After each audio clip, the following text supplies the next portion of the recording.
So this question keeps me awake at night, and let me explain to you why. Me personally, I think it's very important for everybody to know their status in any medical condition, not just herpes. It helps you take better care of yourself, it helps you take care of other people around you that you can affect, and also it's just good to know what's going on in your body. That's not even just a herpes thing, that's for any type of illness or ailment. Also, selfishly, I would love for everyone to know their status because that would break the stigma all on its own, because the CDC has it around 85% of adults have some form of herpes. You can look that number up, it is legit.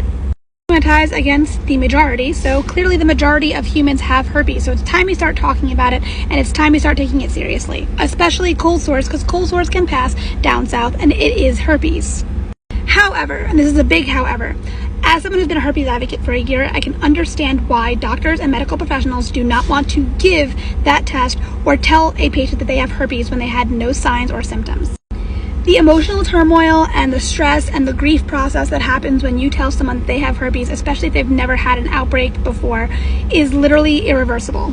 I have people coming into my DMs all the time and saying that they got diagnosed because they took a random blood panel or they got pregnant, because they do that test during pregnancy, and that it came back positive for herpes, and now they are freaking out and they are having suicidal thoughts, and it's just horrible.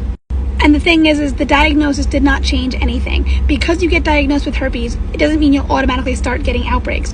You may never have an outbreak ever if you've never had one previously, but just the knowing that you have it freaks people out and makes them super upset and super distressed for no reason. And being herpes is not a deadly virus, and it doesn't cause any type of real problems unless you're immunocompromised. It's really not that big of a deal, and doctors are aware of that, so they don't want to cause a mass panic for literally a small virus that doesn't really do that much besides give you a little bit of a rash. Stick to the theory, ignorance is bliss, and they call it a day. So I don't really know what is the right answer here. In my personal opinion, I think if you should go get tested, you should. But